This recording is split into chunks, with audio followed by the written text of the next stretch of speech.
मैं CS पटेल बृहन मुंबई महानगर पालिका वर्चुअल क्लास की ओर से आप सबका हार्दिक स्वागत करता हूं।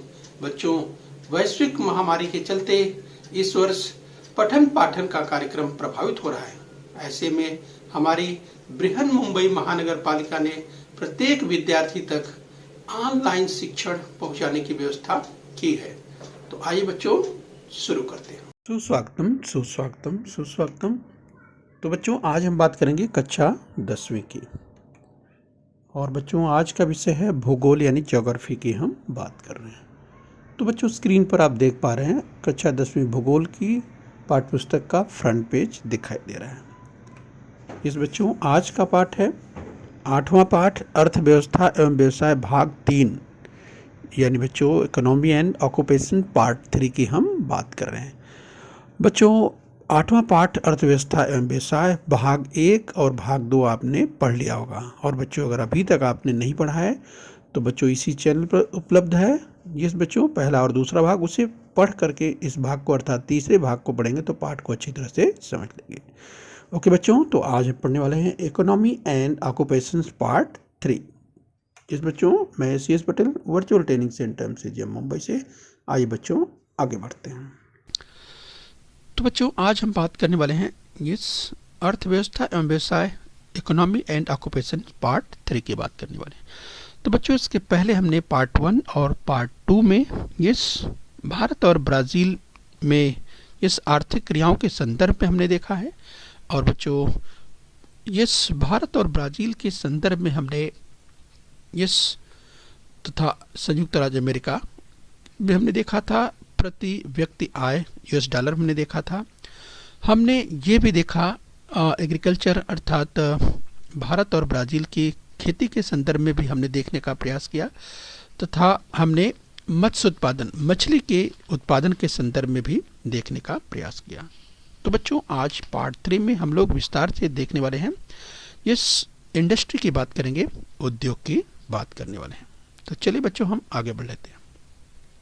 तो भारतीय अर्थव्यवस्था यानी अर्थव्यवस्था, ब्राज़ील और भारत दोनों ही विकासशील देश हैं, राइट। यानी बच्चों, भारत और ब्राज़ील दोनों ही विकास को लेकर के अग्रसर हैं।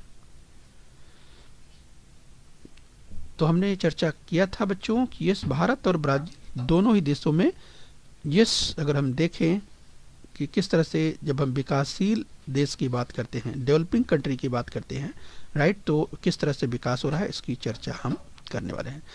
तो मिश्रित अर्थव्यवस्था में हमने ये सार्वजनिक क्षेत्र पब्लिक सेक्टर, निजी क्षेत्र प्राइवेट सेक्टर और संयुक्त क्षेत्र जॉइंट सेक्टर की बात की थी। भारत में उद्योग के हमने अगर विस्तार से आज देखने वाले हैं। इंडस्ट्रीज इन इंडिया, भारत में विभिन्न स्थानों पर उद्योग स्थापित हुए हैं। इस बच्चों, जिसमें कच्चे माल की उपलब्धता, ऊर्जा संसाधन, आर्थिक संसाधन, मांग इत्यादि कारकों के कारण उद्योगों में असमान वितरण दिखाई देता है। तो बच्चों, इसकी चर्चा दाहिने स्क्रीन पर जो कुछ अगर लोगो आप देख पा रहे हैं, चाहे वो ONGC की बात करें, RA की बात करें, या आई यानी इंडियन इस्पात निगम लिमिटेड की बात करें, राष्ट्रीय इस्पात निगम लिमिटेड की बात करें, CLW की बात करें, इसके संदर्भ में पिछली बार हमने चर्चा की हुई थी। ये बच्चों आपको याद होगा, पार्ट 2 में हमने विस्तार से इसे देखा हुआ था। तो आइए बच्चों, इसी क्रम में हम जब इंडियन इंडस्ट्री की बात करते हैं, भारतीय उद्योग की बात करते हैं, आइए इसी क्रम में हम और आगे बढ़ते हैं। Yes industries in India, Jharkhand, Orissa, Chhattisgarh, Madhya Pradesh, Rajasthan का कुछ भाग, कर्नाटक और तमिल राज्यों में धात्विक खनिजों की अगर बात करें, इस बच्चों यानी मेटल की अगर बात करें, तो धात्विक खनिजों में आप देख सकते हैं झारखंड, उड़ीसा, इस हम आपको पॉइंटर की मदद से बताने का प्रयास करें, राइट। तो ये क्षेत्र झारखंड, उड़ीसा, छत्तीसगढ़, मध्य प्रदेश, राइट, इन क्षेत्रों की बात करें, तो ये ऐसा विस्तृत क्षेत्र, तथा राजस्थान की बात करें, राइट, राजस्थान के कुछ भाग, कर्नाटक की अगर बात करें, राइट, तो कर्नाटक और तथा तमिलनाडु की बात करें, तो इन राज्यों में धात्विक खनिजों के भंडार बड़ी मात्रा में पाए जाते हैं। ये आपको ध्यान रखना है। इसलिए भारतीय प्रायद्वीप के पूर्वोत्तरी भाग में इस बच्चों भारतीय प्रायद्वीप, जब इंडियन पेनिनसुलर की बात करते हैं तो जैसा कि आप जानते हैं बच्चों, विस्तृत रूप से जो इंडियन पेनिनसुलर की हम बात करते हैं तो इसके नॉर्थ ईस्ट यानी पूर्वोत्तरी भाग में ये जो बेल्ट है, बड़े पैमाने पर यहाँ पर इस धातु निर्माण उद्योग की अगर बात करें, बड़े पैमाने पर यहाँ पर इस उद्योग स्थित है। परीक्षा में पूछा जाता है इस तो भारतीय प्रायद्वीप के पूर्वोत्तरी भाग में धातु निर्माण उद्योग स्थित हैं। ये बच्चों आपको अच्छी तरह से अपने दिमाग में रखना चाहिए। आइए इसी क्रम में हम और आगे बढ़ते हैं।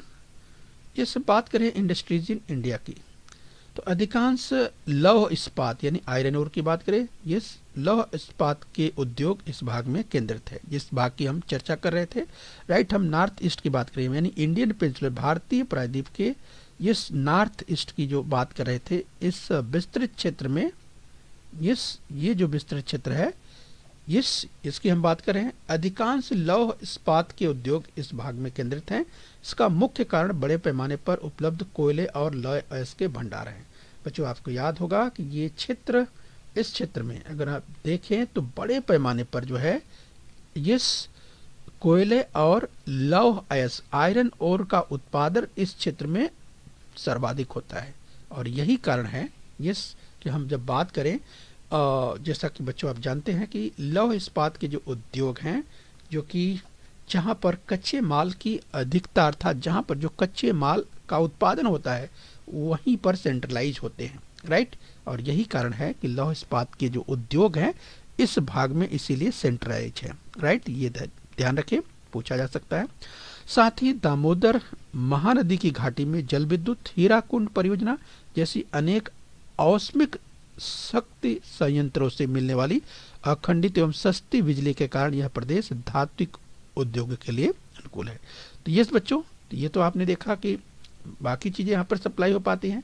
इसके अलावा दामोदर और महानदी की घाटी में जो जल विद्युत और हीराकुंड परियोजना से इसे अगर हम औष्मिक शक्ति संयंत्रों की बात करें यानी थर्मल पावर की बात करें, तो इसके कारण जिसे अखंडित और सस्ती बिजली के कारण भी जो है ये धात्विक उद्योग के लिए यहाँ पर अनुकूल है।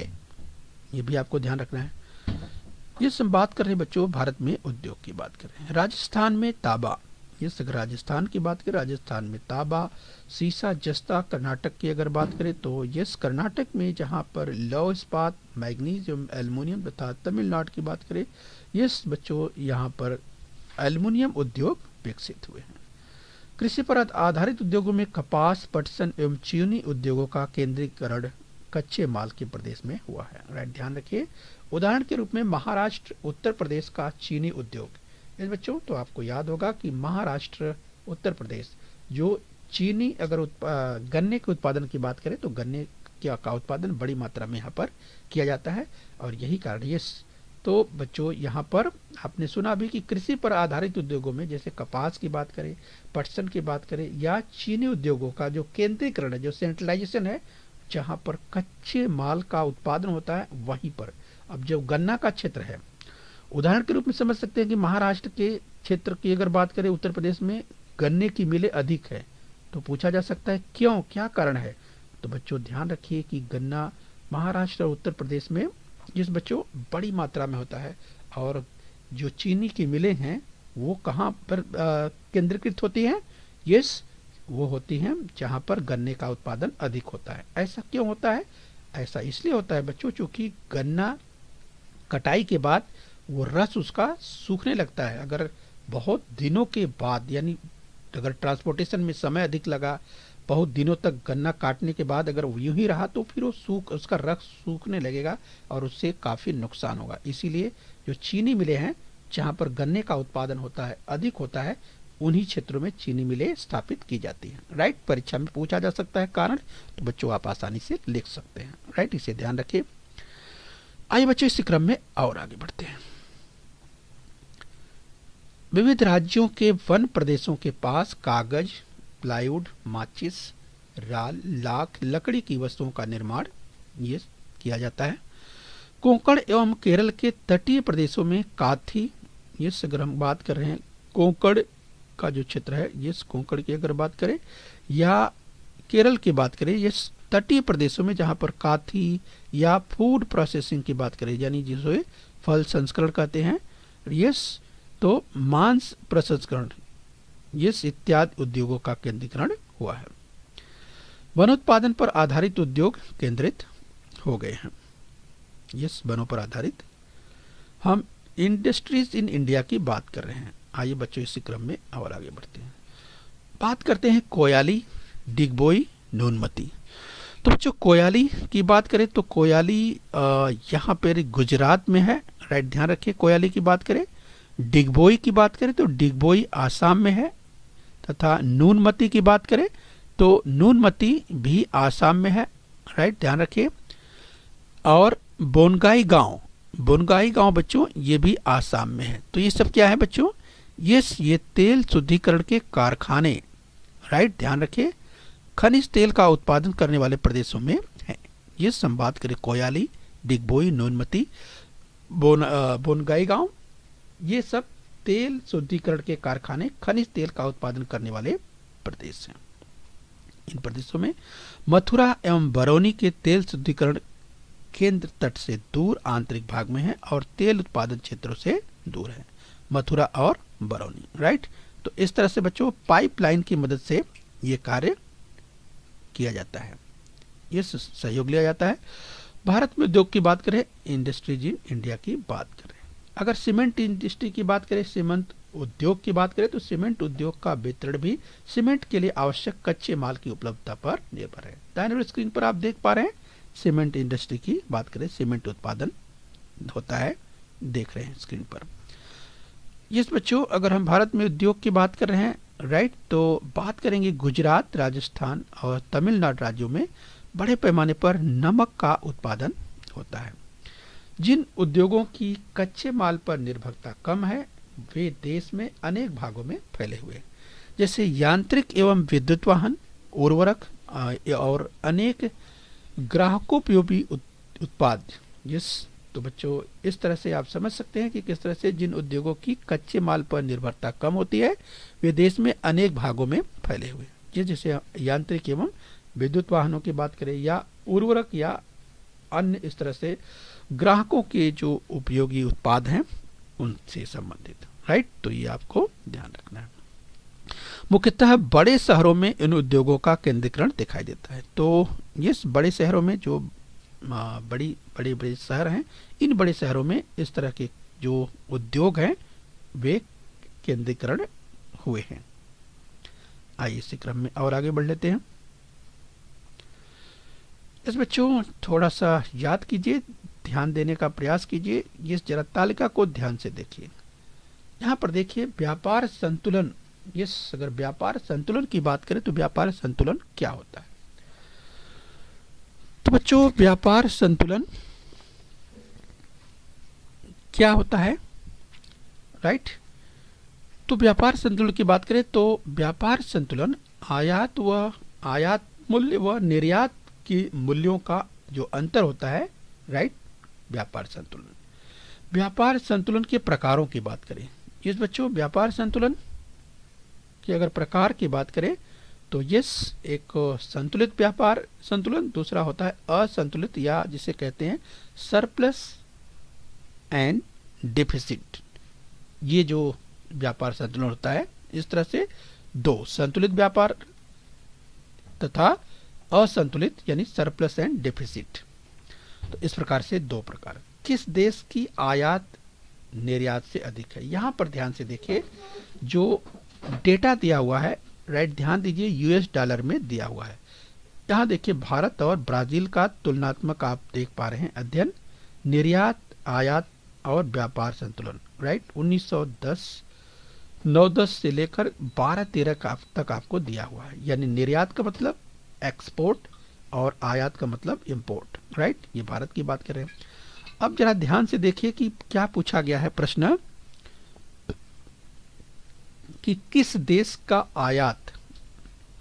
आयात निर्यात से अधिक है, राइट। तो देखिए यहाँ पर भारत का ही देखिए सबसे पहले, ध्यान से देखिए तो 1,78,751.4, राइट, यूएस डॉलर दिया हुआ है, राइट। ध्यान रखिए इसकी यूनिट आपको नहीं भूलना है, यस, 1,78,751 751.4 क्या कौन सी इकाई है? तो ये है यूएस डॉलर, अमेरिकी डॉलर में दिया हुआ है, राइट, ध्यान रखिए।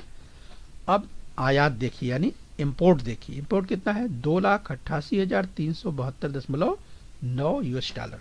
तो आप देख सकते हैं यहाँ पर निर्यात भारत का, यस निर्यात देखिए, निर्यात की तुलना में भारत का आयात अधिक है, यानी भारत निर्यात कम करता है और आयात अधिक करता है। ब्राजील का जरा ध्यान से देखिए, ये इसी तरह से प्रत्येक अगर वर्षों की बात करें, 9-10 को हम देख रहे थे, इसी तरह से यहाँ देखिए 2,51,136, यहाँ देखिए 3,69,000, यहाँ देखिए ये 3,00,000, देखिए 4,623, यहाँ पर 4,89,000, यानी आयात यहाँ भी ज़्यादा है। 2012-13 में देखिए 2,14,000, जिस 99.8, जबकि यहाँ पर 3,61,000, यानी प्रत्येक वर्ष देखिए भारत का जो आयात है वो निर्यात से अधिक है। जब ब्राजील का देखिए, ब्राजील का निर्यात 1,52,994.7 यूएस डॉलर और तथा आयात कितना है? 1,27,647.3 यूएस डॉलर, यानी ब्राजील का जो आयात है वो कम है, निर्यात अधिक है। ध्यान रखिए, परीक्षा में पूछा जा सकता है। तो प्रश्न यहाँ यहीं पर है, किस देश का आयात निर्यात से अधिक है? तो उत्तर से है आपका भारत। भारत का जो आयात है वो निर्यात से अधिक है, राइट, ध्यान रखिए। तो इस तरह से बच्चों अब ध्यान से देखिए अगला प्रश्न, ध्यान से देखिए अगला प्रश्न। अगला प्रश्न है ब्राजील का व्यापार संतुलन कौन से प्रकार का है? राइट, ध्यान से देखिए। तो ब्राजील जो है, यस, तो ब्राजील का जो अगर हम बात करें संतुलन की, अगर व्यापार संतुलन की बात करें तो संतुलित व्यापार इस प्रकार का दिखाई दे रहा है, यानी यस, इसे बैलेंस्ड यस कह सकते हैं, यानी संतुलित प्रकार का जो है यहाँ पर आपको व्यापार दिखाई दे रहा है। भारत का व्यापार संतुलन प्रकार से अगर देखा जाए, राइट, तो भारत का जो है इसे बोलेंगे डेफिसिट, यानी अनफेवरेबल, राइट, ध्यान रखिए। भारत का जो व्यापार का प्रकार है वो डेफिसिट यानी अनफेवरेबल। तो बच्चों ध्यान रखिए, ऐसा क्यों? क्योंकि बच्चों निर्यात अधिक होना चाहिए, राइट, निर्यात अधिक होना चाहिए और आयात कम होना चाहिए, जबकि भारत ऐसा भारत के साथ नहीं है। भारत में देखिए आयात अधिक है, निर्यात कम है, राइट। तो ये आपको ध्यान रखना है, परीक्षा में से संबंधित प्रश्न पूछा जा सकता है, यस। तो इस तरह से बच्चों आपको ध्यान देना है। आइए इसी क्रम में और आगे बढ़ते हैं।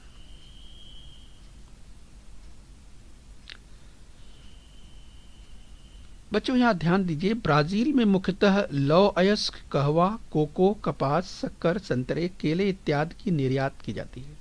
ब्राजील यंत्र सामग्री, रासायनिक उत्पादों, उर्वरकों, गेहूं, वाहनों तथा खनिज तेल, रोगन इत्यादि ये आयात करता है, राइट। अगर इंपोर्ट की बात करें, यस, आपने देखा कि ब्राजील में क्या क्या निर्यात किया जाता है ब्राजील से? लौह अयस्क, कहवा, कोको, कपास, शक्कर, संतरा, केला, ये सब ब्राजील से निर्यात किया जाता है, एक्सपोर्ट किया जाता है। जबकि अगर आयात की बात करें, एक्सपोर्ट की बात, इंपोर्ट की बात करें, यानी ब्राजील क्या मंगाता है अपने यहाँ? तो यंत्र सामग्री, रासायनिक उत्पाद, उर्वरक, गेहूं, ये वाहनों तथा खनिज तेल, रोगन इत्यादि को इंपोर्ट करता है, मतलब मंगाता है। जर्मनी, संयुक्त राज्य America, Canada, Italy, Argentina, Saudi Arab एवं ब्राजील के व्यापार में प्रमुख भागीदार हैं, राइट, ध्यान रखिए।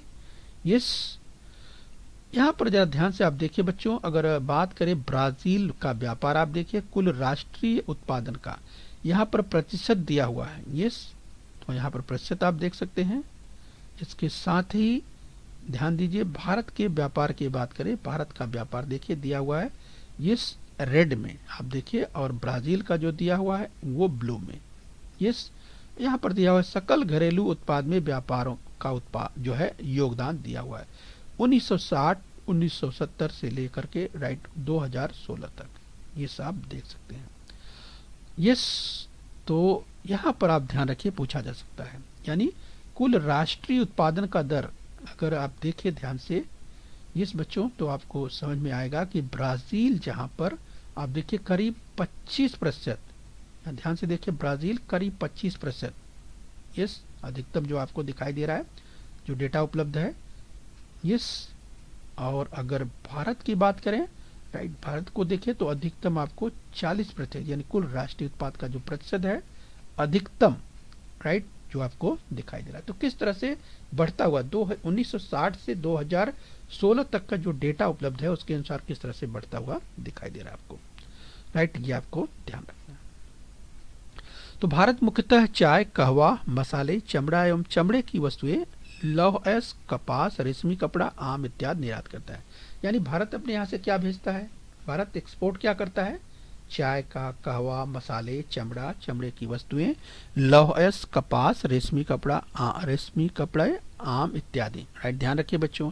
और क्या आयात करता है, भारत क्या मंगाता है, पेट्रोल, यंत्र सामग्री, मोती, बहुमूल्य रत्न, सोना, चांदी, कागज, दवाइयाँ, ये भारत आयात करता है यानी इंपोर्ट करता है, राइट, पूछा जा सकता है, आपको ध्यान रखना। यूनाइटेड किंगडम, संयुक्त राष्ट्र अमेरिका, जर्मनी, जापान, चीन, रूस भारत के व्यापार में प्रमुख भागीदार हैं, राइट। तो भारत का जो व्यापार है यूनाइटेड किंगडम, संयुक्त राष्ट्र अमेरिका, जर्मनी, जापान, चीन, रूस, यहाँ से अधिक होता है। चलिए ध्यान रखिए, पूछा जा सकता है। आइए बच्चों, भारत ब्राजील की अगर हम बात करें तो जरा ध्यान से देखिए, ये आपके सामने स्क्रीन पर ब्रिक्स, BRICS लिखा हुआ है, इसका संक्षिप्त रूप अब जरा ध्यान से देखिए क्या है। तो B for Brazil, R for Russia, I for India, C for China, S for South Africa, right. तो ध्यान रखिए, परीक्षा में पूछा जा सकता है कि ब्रिक्स का क्या मतलब है। इस समूह की स्थापना कब हुई, तो अगला प्रश्न है, इस समूह की स्थापना कब हुई थी, 2006 में पूछा जा सकता है। ब्रिक्स की स्थापना हुई थी 2006 में। इस समूह के उद्देश्य क्या है, तो बच्चों ये इस समूह के उद्देश्य हैं आपसी सहयोग से आगे बढ़ना, यानी म्यूचुअल कोऑपरेशन से किस तरह से ये मिलजुल करके सभी देश आगे बढ़ सकते हैं, ये ब्रिक्स के उद्देश्य थे, ऑब्जेक्टिव्स थे, राइट, ध्यान रखिए। और इस पर प्रश्न आधारित ध्यान से देखिए, ध्यान से देखिए, अगला प्रश्न है, किस महाद्वीप के देश इस समूह के सदस्य नहीं है। प्रश्न ध्यान से सुनिए, आप देखिए किसके सदस्य, किस महाद्वीप के देश इस समूह के सदस्य नहीं है। तो उत्तरी अमेरिका का कोई देश नहीं है, यूरोप का कोई देश नहीं है, ऑस्ट्रेलिया और अंटार्कटिका का कोई देश नहीं है। तो ध्यान रखिए महाद्वीपों के नाम, उत्तरी अमेरिका, यूरोप, ऑस्ट्रेलिया और अंटार्कटिका, यहाँ से कोई भी देश नहीं है ब्रिक्स में। अगला प्रश्न है, इस समूह के सदस्य देश किन किन महाद्वीपों में हैं। तो ध्यान रखिए, बात करें तो दक्षिणी अमेरिका, एशिया और अफ्रीका, दक्षिणी अमेरिका, एशिया और अफ्रीका, इन महाद्वीपों से संबंधित ये देश हैं, राइट, परीक्षा में पूछा जा सकता है, तो ध्यान रखिए। आइए बच्चों, इस क्रम में हम और आगे बढ़ते हैं। अब जरा ध्यान से देखिए, यहाँ पर आयात निर्यात दिया हुआ है, 10 लाख US$ यानी मिलियन US$ में दिया हुआ है। कभी भी परीक्षा में अगर इस तरह से पूछा जाए, राइट, ध्यान रखिए, यहाँ पर बाईं ओर आप देख सकते हैं 1000, 2000, 3000, 5000, 6000, 7, ये क्या है बच्चों, ध्यान रखिए, यही है मिलियन US$ में जो दिया हुआ है, राइट। तो इसे आपको ध्यान रखना है। अब यहाँ पर दिया है सन 2008 से 2008, 9, 10 से लेकर 2015 तक, राइट। अब ध्यान से मानचित्र का अध्ययन आपको अच्छी तरह करना है। ब्राजील की निर्यात, अगर ब्राजील के निर्यात की बात करें, ब्राजील का जो निर्यात है वो रेड से आपको दिखाई दे रहा है, और भारत का जो निर्यात है, भारत का निर्यात ब्लू से आपको दिखाई दे रहा है, राइट। तो इससे संबंधित जो प्रश्न है किसी भी सन में पूछा जा सकता है, राइट, वो आपको ध्यान रखना है। जैसे 2009 में पूछा जाए तो ये जो पॉइंट है इसके आधार पर आपको बताना है, राइट। 2011 का पूछता है, राइट, तो इसके आधार पर आपको बताना है, पॉइंटर को ध्यान दीजिए, इसके आधार पर। तो इस तरह से बच्चों आप प्रश्न का उत्तर सही लिखेंगे, और यूनिट आपको ध्यान रखना है, जैसे यहाँ पर इकाई, किस इकाई में आपको लिखना है, जैसे तो ये आपको ध्यान रखना है। चलिए बच्चों, इसी क्रम में हम और आगे बढ़ते हैं। भारतीय कंपनियों ने ब्राजील में बड़े पैमाने पर निवेश कर अनेक औद्योगिक केंद्रों की स्थापना की है। भारतीय कंपनियों ने ब्राजील में सूचना प्रौद्योगिकी, दवाई उत्पादन, ऊर्जा, कृषि, खनन अभियांत्रिकी और वाहन क्षेत्रों में निवेश किया है। इसकी तुलना में ब्राजील द्वारा भारत में किया गया निवेश कम है। राइट। तो भारतीय कंपनियों ने ब्राजील में सूचना प्रौद्योगिकी, दवाई उत्पादन, ऊर्जा, कृषि, खनन अभियांत्रिकी और वाहन क्षेत्र में निवेश किया है। देखा आपने, जबकि इसकी तुलना में ब्राजील द्वारा भारत में किया गया निवेश कम है। ब्राजीलियन कंपनियों ने भारत में वाहन, सूचना प्रौद्योगिकी, खनन कार्य, ऊर्जा, जूता उद्योग, जैव ईंधन आदि क्षेत्रों में निवेश किया है। राइट, ध्यान रखिए। आइए इसी क्रम में हम और आगे बढ़ेंगे। पिछले 150 वर्षों से कहवा उत्पादन में ब्राजील का अग्रणी यानी अग्रगण्य स्थान बरकरार है। इसलिए इस प्रदेश को विश्व का कॉफी पॉट के नाम से जाना जाता है। राइट, ध्यान रखिए, ब्राजील कॉफी पॉट के नाम से मशहूर है। कहवा मूलतः इथियोपिया की वनस्पति है, पूछा जा सकता है, ध्यान रखिए। फ्रांसीसी साम्राज्यवादियों ने 18वीं शताब्दी के प्रारंभ में ब्राजील के पारा राज्य में कहवा की खेती शुरू की थी। कहवा के खेतों को फाजेंडा कहा जाता था। इस कहवा के खेतों को फाजेंडास कहा जाता है। राइट, ध्यान रखिए। आइए इसी क्रम में और आगे बढ़ लेते हैं। तो चलिए बच्चों, किसी भी देश की अर्थव्यवस्था में कर एक महत्वपूर्ण अंग होता है। देश में सभी स्थानों पर विभिन्न वस्तुओं और सेवाओं पर केवल एक ही कर हो, इसके लिए भारत ने बिक्री एवं मूल्य वर्धित करों के स्थान पर वस्तु एवं सेवा प्रणाली यानी जीएसटी को 2017 से लागू किया। ब्राजील ने यह कर प्रणाली 1984 से ही कार्यान्वित कर दी थी। भारत की तरह ब्राजील में भी वस्तु व सेवा कर प्रणाली जीएसटी बहुस्तरीय है। राइट, तो इस तरह से भारत भी विकासशील देश है और ब्राजील भी विकासशील देश है। तो चलिए, भारत और ब्राजील दोनों ही जगह जीएसटी कार्यरत है। आइए आगे बढ़ेंगे। चलिए बच्चों, अभ्यास कर लेते हैं। तो उम्मीद करते हैं कि यहाँ तक आपने समझ लिया है। तो चलिए बच्चों, ध्यान से देखिए, कथन सत्य है या असत्य है। अगर कथन असत्य है तो सत्य करके लिखना। ब्राजील यंत्र सामग्री, रासायनिक उत्पादों, उर्वरकों, गेहूं, वाहनों, खनिज तेल, रोगन इत्यादि आयात करता है। तो क्या ये कथन सत्य है? मुझे लगता है आपको याद आ गया होगा। तो चलिए अपना उत्तर टैली कीजिए। यस, ये कथन बिल्कुल सत्य। आइए अगला कथन देखते हैं। भारतीय प्रायद्वीप के पश्चिमोत्तर भाग में धातु निर्माण उद्योग स्थित है। याद कीजिए बच्चों, क्या ये कथन सत्य है? भारतीय प्रायद्वीप के यानी इंडियन पेनिनसुलर की हम बात कर रहे हैं, उसके पश्चिमोत्तर भाग में धातु निर्माण उद्योग स्थित है। क्या ये कथन सत्य है? मुझे लगता है आपको याद आ गया होगा, इस पर चर्चा हमने की थी। ये कथन असत्य है, तो इसे सत्य करके लिखना है। ये बच्चों, तो याद कीजिए बच्चों, यहाँ पर कहा जा रहा है भारतीय प्रायद्वीप के पश्चिमोत्तर भाग की, वही जो इंडियन पेनिनसुला की हम बात करें, इसके पश्चिमोत्तर यानी जो है इस क्षेत्र के, यानी यहाँ की बात कही जा रही है। राइट, तो क्या ये कथन सत्य है? तो मुझे लगता है आपको याद आ गया कि ये कथन असत्य है। तो भारतीय प्रायद्वीप के पूर्वोत्तरी भाग में, ये बच्चों हमने इसकी चर्चा की थी, आपको याद होगा, ये जो क्षेत्र है इसकी हमने बात की थी। यस, तो इस क्षेत्र में पूर्वोत्तरी भाग में धातु निर्माण उद्योग स्थित है। यस, तो इस तरह से बच्चों आपको ध्यान रखना। तो बच्चों आइए हम लास्ट में एक और प्रश्न देख लेते हैं। तो बच्चों, निम्नलिखित कथन सत्य है या असत्य पहचानिए। यदि कथन असत्य हो तो सत्य करके लिखिए।